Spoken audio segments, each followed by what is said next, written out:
Assalamualaikum warahmatullahi wabarakatuh. Kanca, selamat malam. Alhamdulillah di kesempatan malam hari ini saya Revan Itep Suherman tidak sendirian karena setiap Kamis malam atau malam Jumat hadir narasumber yang akan memberikan pencerahan mengenai hukum agar kita sadar terhadap hukum tersebut ya, dan mengerti apa itu hukum dan bagaimana peradilan yang berlaku di negeri tercinta kita ini. Baik Kanca, di studio kami telah hadir narasumber dari Pengadilan Negeri Tasikmalaya dan langsung ketua pengadilannya sendiri yang hadir, yaitu tidak asing lagi karena beliau telah memberikan pencerahan kita di acara yang sama sebelumnya ya, beberapa bulan sebelumnya. Beliau adalah Dr. Kutiarso SH.MH yang mungkin Anda sudah tahu ya dengan beliau. Langsung saja sapa. Assalamualaikum, selamat malam Pak Ketua. Ya, waalaikumsalam Kang Rifan. Ya, alhamdulillah ya. Sehat ya? Sehat. Ya, Kang Rifan juga sehat ya? Alhamdulillah. Malam hari ini kita akan berbicara mengenai sistem peradilan pidana terpadu di Indonesia ya Pak Ketua ya. Iya. Biar mereka sadar apa itu peradilan, bagaimana hukum yang berlaku di Indonesia gitu ya. Jangan sampai kita terbuai dengan hal-hal yang sebetulnya itu tidak sesuai apa yang sesungguhnya terjadi gitu ya. Banyak opini-opini yang terjadi di masyarakat mengenai peradilan ya. Oke, gimana nih sistem peradilan pidana terpadu di Indonesia ini Pak Ketua?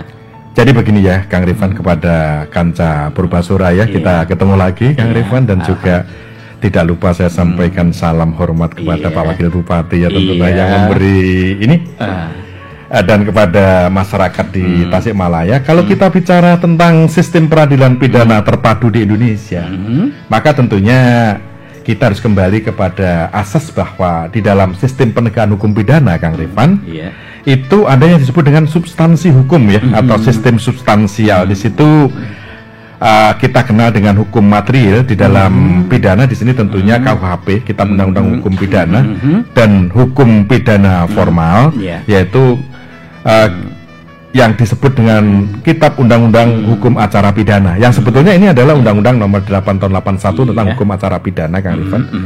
Di samping itu juga ada hukum pelaksanaan pidana. Kemudian yang kedua adalah adanya sistem kultural atau budaya hukum. Jadi adanya pendidikan hukum seperti apa sebetulnya pendidikan hukum di Indonesia ini, dan juga ilmu hukum pidana seperti apa, dan yang ketiga adanya struktur hukum ya.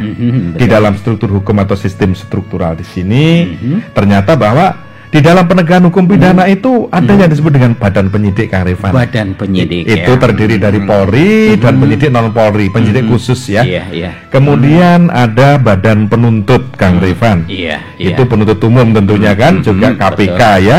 Kemudian badan pengadilan, tentunya di sini adalah badan peradilan umum ya, pengadilan negeri, pengadilan tinggi, dan Mahkamah Agung. Dan yang tidak kalah pentingnya adalah badan pelaksana pidana. Ini adalah rutan atau lapas Kang Rifan.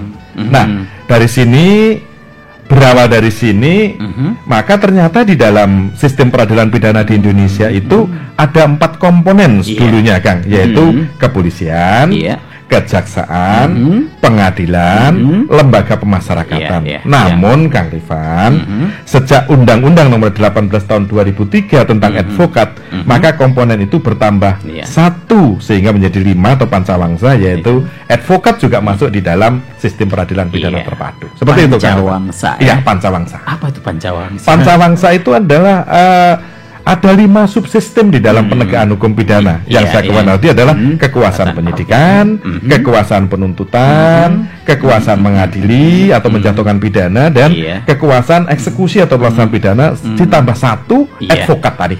Yang orang luar mengatakan itu pengacara namanya. Pengacara, advokat ya Pak. Baik, sangat lengkap sebetulnya ya. Jadi untuk apa ya, terhindar dari real hukum itu kayaknya susah sekali gitu ya. Walaupun di masyarakat ya opininya berbeda-beda, kemudian juga pendapat yang dikeluarkan itu sesuai pemikiran masing-masing, dan juga mungkin sumber hukumnya atau gimana nih yang atau kurang apa ya, kurang mensosialisasi hukum di Indonesia itu masih kurang atau gimana nih, Pak Kota? Jadi begini Kang Rifan ya. Tadi saya katakan bahwa sebetulnya struktur hukum, kemudian substansi hukum dan juga budaya hukum ini mempengaruhi dalam penegakan hukum.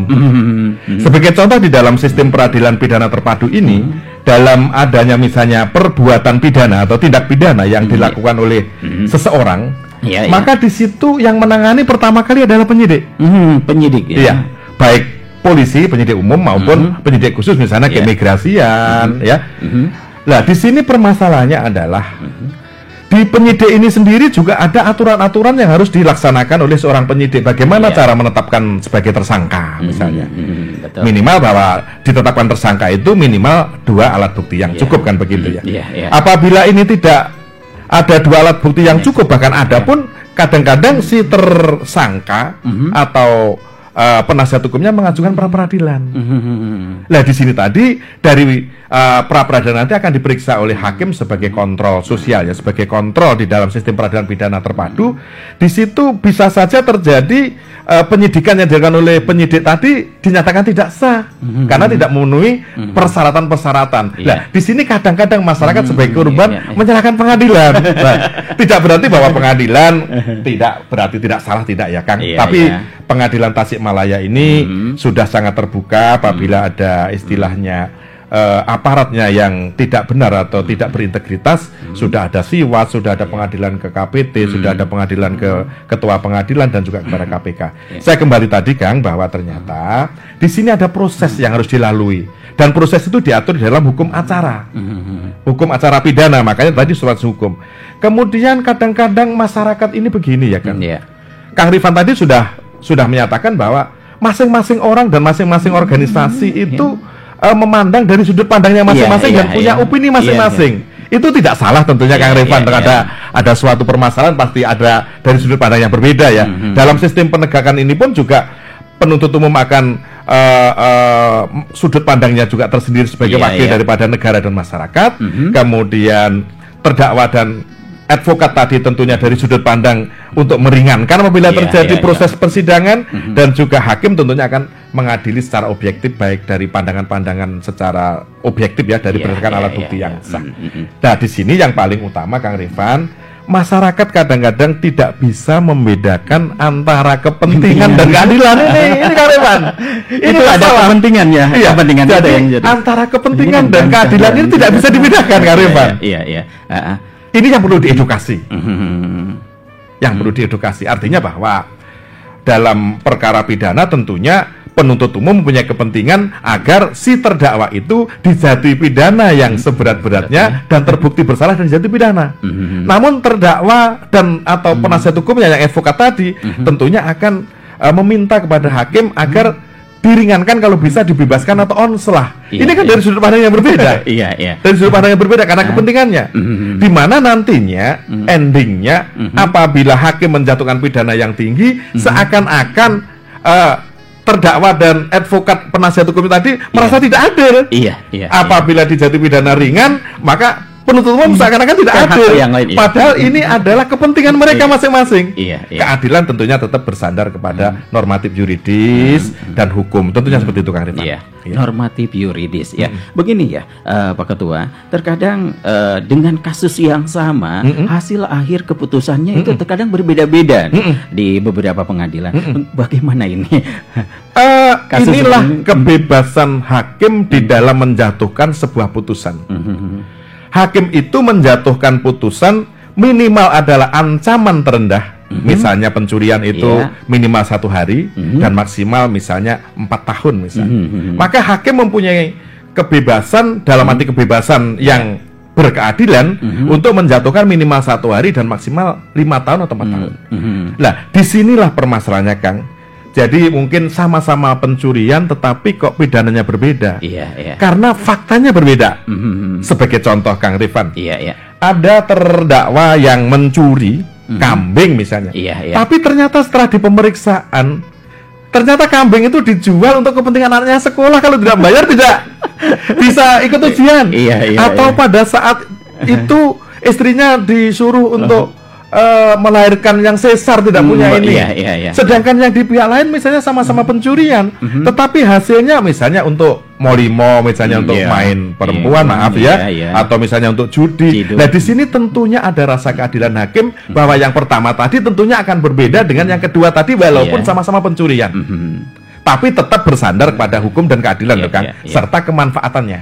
Jadi tujuan hukum itu gini, Kang. Tujuan hukum itu kan keadilan, kemanfaatan, dan kepastian hukum. Keadilan, kemanfaatan, dan kepastian hukum. Dan di dalam KUHP yang baru, dikala ada pertentangan antara keadilan dan kepastian hukum, maka hakim harus mencari keadilan. Jadi di situ, Kang, masalahnya. Jadi unsur kepentingan ini juga mempengaruhi dalam meringankan dan memberatkannya pidana yang dijatuhkan oleh hakim nantinya. Padahal kasusnya yang sama. Tapi kan dilatari hal yang berbeda. Yang satu itu memang betul-betul jahat misalnya. Yang satu ini sebetulnya hanya keterpaksaan dan itu diatur oleh undang-undang. Misalnya di sini undang-undang apabila perbuatan pidana itu karena diperintah atas jabatan gitu kan, juga bisa membebaskan bahkan atau minimal meringankan. Misalnya karena keterpaksaan overmah atau overmah yang melampaui batas, itu ada juga aturannya di dalam KUHP, Kang Rifan. Terus ada opini dari masyarakat katanya hukum kita itu bagai kerucut gitu runcing ke mana atas ke bawahnya tumbul. Ini gimana nih biar masyarakat teredukasi dengan acara ini dan peradilannya di kita itu seperti apa ya? Seperti apa gitu ya. Jadi begini, Kang Rifan ya. Tidak ada asap tanpa api kan. Artinya bahwa dulu-dulu mungkin, Kang Rifan, itu bisa terjadi, namun demikian Mahkamah Agung khususnya di sini pengadilan Tasikmalaya adalah mempunyai visi dan misi bahwa pelayanan masyarakat prima adalah segala-galanya. Dan juga ada beberapa inovasi di mana masyarakat misalnya mengajukan permohonan dan gugatan tidak perlu datang ke pengadilan, tapi cukup melalui online dan nantinya bayarnya pun juga lewat ini. Dan juga ada zona merah dan zona hijau. Artinya bahwa Pengadilan Negeri Tasikmalaya dan Mahkamah Agung ingin memberikan pelayanan prima kepada masyarakat itu juga menghindari adanya korupsi, kolusi, dan nepotisme. Sehingga di sini semua orang dipandang yang sama. Seperti itu, kan. Iya. Baik, Kaca, dimanapun Anda berada, nanti ada sesi pertanyaan Siap, Kang Rifan. Sudah siap ya, Pak Ketua? Siap. Dengan Kang Rifan selalu siap. Siap, Pak Ketua. Baik, namun sebelumnya kita nikmati sebuah lagu berikut ini. Dan baiklah, Kaca, tetaplah bersama kami di acara Talk Show bersama narasumber dari Pengadilan Negeri Tasikmalaya. Beliau langsung ketuanya sendiri, yaitu Bapak Dr. Gudiarso SHMH. Dan kita nikmati dulu satu buah lagu untuk Anda nikmati dari Ani Carrera dengan sebuah lagu yang dikasih judul Cintaku Tak Terbatas Waktu. Tetaplah bersama Radio Purbasora 105,7 Pas FM Pas Info. 105,7 Radio Purbasora Pas FM Pas informasinya. Baik, Kanca masih di acara Talk Show bersama narasumber dari Pengadilan Negeri Tasikmalaya. Beliau adalah Ketua Pengadilan Negeri Tasikmalaya, Bapak Dr. Gudiarso SHMH. Baik, Pak Ketua, kita lanjutkan ke season berikutnya karena waktunya sebentar lagi ya, Pak Ketua. Jadi pertanyaannya mohon maaf, kami tidak akan menambah lagi ya. Cukup itu saja. Cukup yang sudah masuk tadi karena pemberitahuannya sebelumnya sudah kami beritahuan dan waktunya hanya sebentar ya, jadi mohon maaf ya buat Kanca yang ingin bertanya, kami tidak melayani ya. Tapi yang sudah masuk sebelum iklan tadi kami akan menjawabnya ya. Ya, sekali lagi mohon maaf yang sebesar-besarnya. Baik, sekarang ke sesi pertanyaan ya, Pak Ketua. Siap, Kang Rifan. Oke, satu persatu ya. Yang pertama, Assalamualaikum warahmatullahi wabarakatuh. Saya Amri dari Salawu. Mau bertanya kepada narasumber, sebetulnya bagaimana sistem peradilan pidana terpadu di Indonesia? Dan sistem peradilan pidana terpadu apa saja yang dipadukan? Terima kasih Arifan dan narasumber yang terhormat. Silakan, Pak Ketua. Terima kasih Kang Rifan, ini betul-betul luar biasa. Pertanyaan yang memang luar biasa ya. Dan ini Amri ini memang kelihatannya orang Malaya ya, Malaysia ya. Mungkin ya. Ingat Pak penyanyi ya. Jadi begini Kang Rifan, apa yang dipadukan ya? Iya. Tadi sudah kita jelaskan bahwa sistem peradilan pidana terpadu di Indonesia ini terdiri dari catur wangsa yang dulunya yaitu kepolisian, kejaksaan, pengadilan, lembaga pemasyarakatan, dan ditambah lagi dengan undang-undang advokat tadi adalah advokat menjadi pancawangsa. Apa yang dipadukan? Yang dipadukan tentunya adalah pelaksanaan dalam menangani perkara pidana, baik dari tingkat penyidikan oleh Polri maupun penyidik khusus, tingkat penuntutan oleh jaksa penuntut umum, kemudian di pengadilan oleh hakim, dan juga pendampingan oleh advokat, dan juga pada saat telah dilaksanakan pelaksanaan putusan atau eksekusi oleh lembaga pemasyarakatan, ini yang dipadukan. Dipadukan dalam arti saling ada check and balance yang diatur di dalam Undang-Undang Nomor 8 Tahun 81 tentang hukum acara pidana yang lebih dikenal dengan Kitab Undang-Undang Hukum Acara Pidana. Jadi bagaimana memadukan masing-masing tusi dalam melaksanakan proses peradilan pidana tadi sehingga sesuai dengan aturan yang berlaku yaitu KUHAP dan undang-undang yang lainnya. Begitu. Jadi, untuk memenuhi aturan yang berlaku agar pelaksanaan daripada KUHAP atau aturan-aturan itu dilaksanakan dengan baik dan dipadukan dalam arti padu melaksanakan tusi secara berkelanjutan begitu. Sesuai dengan tusinya masing-masing. Dan saling mengisi ya. Saling mengisi tentunya. Oke, semoga puas nih buat Amri di Salawu ya. Oke, berikutnya Pak Ketua ya. Iya Kang Rifan. Assalamualaikum warahmatullahi wabarakatuh. Pak Hakim narasumber yang saya hormati, saya Doni asal Singaparna. Izinkan bertanya, ada berapa sistem peradilan dalam tata hukum Indonesia? Itu yang pertama. Yang kedua, mengapa ada pemilahan sistem seperti peradilan umum, militer, dan lain-lain tidak disamakan? Terima kasih ya atas jawabannya, juga buat Arepan penyiar favorit saya. Sukses selalu. Oh amin. Ada doanya di belakang. Itu yang kita cari kan Pak. Itu doa itu sangat dinantikan ya. Baik, silakan Pak Ketua ya. Ya, terima kasih kepada Mas Kang Doni nih ya. Mungkin Kang ini Doni. Orang Singapura ya, Singaparna ya. Singapura. Jadi sistem peradilan pidana, mengapa saya sebut sistem peradilan pidana? Karena di dalam peradilan umum itu pengadilan negeri itu adalah ada mengadili pidana dan mengadili perkara-perkara perdata. Makanya kita sebut sistem peradilan pidana dan sistem peradilan perdata. Namun kalau kita bicara di Indonesia itu ada beberapa sistem peradilan. Di situ tentunya kita mengacu pada kekuasaan kehakiman, di mana bahwa Mahkamah Agung itu adalah melaksanakan kekuasaan kehakiman, di mana di dalam Mahkamah Agung itu membawai 4 peradilan ya. Yang satu peradilan umum yang mengadili tentang perkara-perkara perdata dan pidana. Kemudian peradilan agama yang juga mengadili perkara-perkara perdata agama atau syariah dan perceraian yang umat Islam. Kalau di peradilan umum perceraiannya adalah non-Islam. Kemudian peradilan tata usaha negara yang mengadili antara masyarakat dengan pejabat publik yang membuat putusan. Dan yang keempat adalah peradilan militer yang mengadili para militer yang masih aktif yang melakukan tindak pidana. Sehingga di sini ada 4 pilar peradilan di dalam Mahkamah Agung, yaitu peradilan umum, peradilan agama, peradilan tata usaha negara, dan peradilan militer. Yang membedakan apa? Yang membedakan adalah tusinya saja.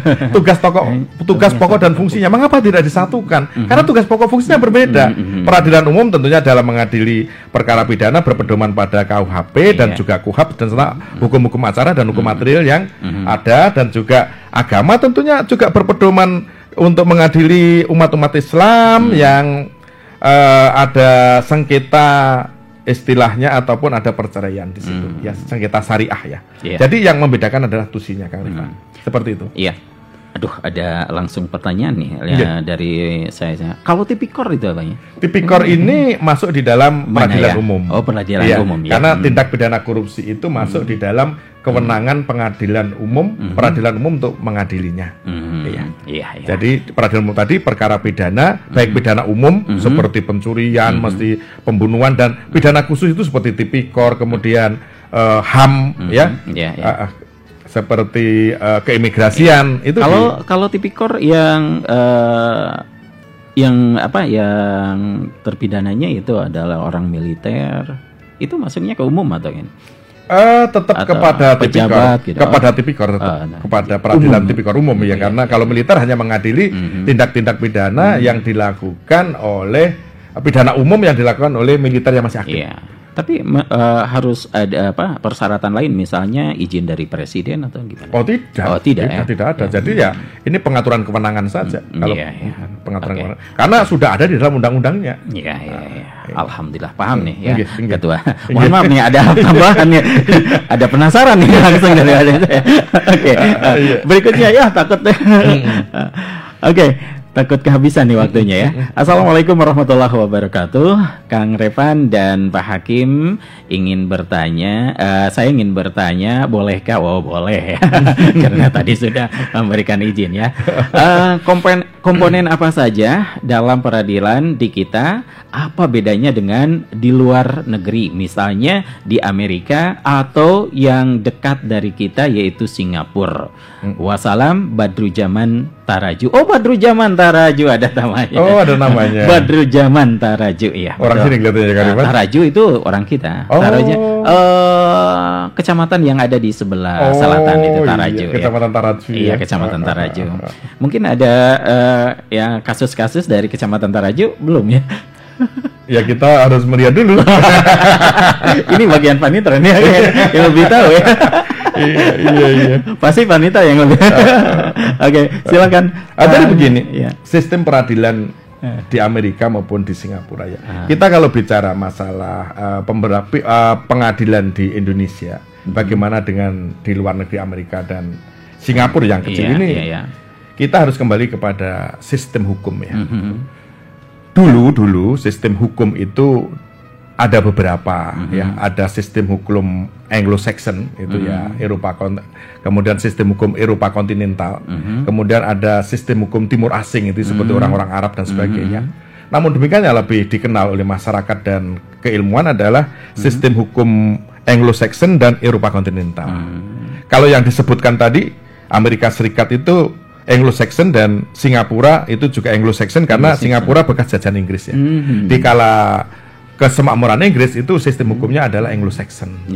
Kalau bekas jajahan Belanda sistem hukumnya adalah Eropa kontinental. Namun Kak, setelah Kang Revan, setelah abad 19 itu sudah tidak ada lagi pembedaan hitam putih antara sistem hukum, karena di Indonesia pun yang menggunakan sistem hukum Eropa kontinental juga menggunakan Anglo-Saxon, misalnya MOU itu kan nggak ada di Eropa kontinental tapi digunakan. Begitu juga di Singapura, dan ini dikenal adanya sistem jurisprudensi. Jadi artinya bahwa pada dewasa ini sudah tidak ada lagi pembedaan secara hitam putih antara sistem hukum itu, di mana masing-masing negara bisa menggunakan Eropa kontinental, bisa menggunakan Anglo-Saxon. Yang terpenting dasar-dasarnya misalnya di Indonesia ya kita melaksanakan undang-undang yang telah dibuat oleh yang berwenang kan begitu. Jadi kalau kita bicara sistem hukum, banyak sistem hukum, dan Indonesia tentunya sistem hukumnya Anglo-Saxon. Sehingga pengadilannya ya ada peradilan tingkat pertama, tingkat banding dan kasasi serta PK. Ini sebetulnya meniru daripada sistem hukum Belanda, karena kita dijajah oleh Belanda, dan dari kawasan ini yang menggunakan sistem Eropa kontinental hanya Indonesia karena dijajah oleh Belanda, seperti Malaysia, Filipina itu sistem Anglo-Saxon. Karena ya penjajahnya beda. Padahal sebetulnya yang cocok di Indonesia malah Anglo-Saxon karena ada beberapa hukum yang hidup di dalam masyarakat. Namun karena kita dijajah Belanda ya ngekor ke sana. Seperti itu Kang Revan. Mudah-mudahan si orang mana tadi? Taraju. Iya, Badrujaman Taraju. Dan ini Kang Revan, kalau memang ada pertanyaan-pertanyaan yang sekiranya belum tercover di sini karena waktu, bisa saja lewat kunaon inovasi di pengadilan negeri dan juga lewat WA ke pengadilan negeri, silahkan. Kita tetap akan membuka. Untuk WA-nya boleh disebutkan? Untuk kunaonnya sudah ada, nanti lihat website Pengadilan Negeri Tasikmalaya itu semua inovasi sudah ada. Tinggal ngeklik aja ini bisa di barcode-nya ada. Inggih Kang Revan. Tapi masih ada ya waktu ya, karena ada closing statement nanti, mungkin hanya 1 atau 2 menit ya. Ada satu pertanyaan lagi mungkin. Tadi maunya ditutup tapi kasihan ini. Gimana Kang Revan? Selamat malam. Wah, singkat nih. Selamat malam, saya Maulana dari Singaparna. Arifan ingin bertanya, apakah dalam peradilan di kita uang ikut bicara? Kalau ketahuan, bisakah bisa terjerat hukum? Terima kasih. Ya, sudah kami tutup ya, itu saja ini. Karena lihat waktu kayaknya sudah mepet. Sudah mepet. Tapi ini bagus ini Kang Rifan. Pertanyaan ini adalah sangat bagus untuk edukasi masyarakat. Iya. Apakah uang ikut perkara di dalam sistem peradilan kita? Tentunya ikut bicara. Ikut bicara. Terutama di dalam peradilan perdata. Karena perdata itu sifatnya adalah privat. Maka apabila ada masyarakat yang ingin mengajukan permohonan, misalnya permohonan ganti nama, kemudian permohonan merubah tanggal lahir, tentunya harus membayar. Bayar itu penetapannya sudah ditetapkan oleh Ketua Pengadilan berdasarkan SK dan sudah bisa dilihat di website Pengadilan Negeri Tasikmalaya. Dan apabila mengajukan gugatan pun juga harus membayar karena untuk pemanggilan daripada para pihak. Nah nanti panjar biaya perkara, misalnya penggugat membayar dulu, kalau penggugat menang maka nantinya pada eksekusi yang membayar tergugat. Karena ini untuk kepentingan pemanggilan para pihak. Dan ini untuk berapa panjar biaya perkara ini sudah ditetapkan oleh Ketua Pengadilan Negeri, misalnya di Kecamatan Cipatujah sana berapa, kalau di kota berapa, ini sesuai dengan jarak, radius atau jarak ya. Dan itu sudah ada SK-nya dan ada di website. Dan bayarnya pun juga bukan di Pengadilan Negeri, Kang Rifan, tetapi di bank-bank ataupun lewat mobil ya.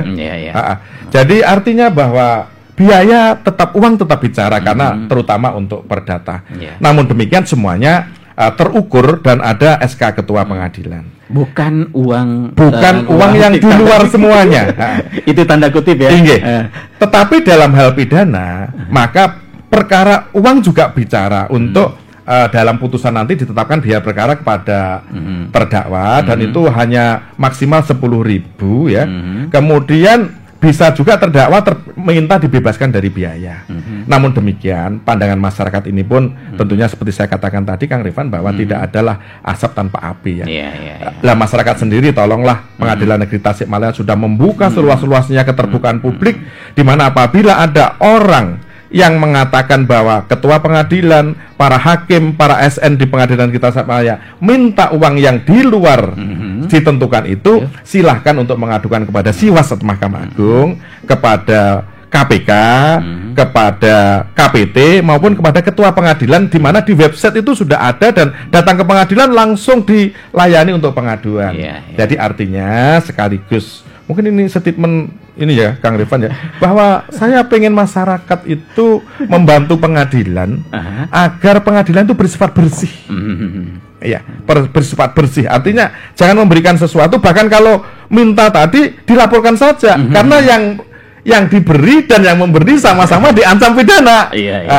Dan juga Pengadilan Negeri Tasikmalaya sudah memperoleh predikat wilayah bebas dari korupsi, sehingga tolonglah kami dibantu apabila ada yang mengatasnamakan warga pengadilan baik dari honor sampai ketua pengadilan, tolong dilaporkan melalui Siwas, KPT, ketua pengadilan maupun kepada KPK, kita terbuka Kang. Jadi seperti itu. Baik, waktunya mungkin hanya 1 menit untuk closing statementnya. Silakan Pak Ketua.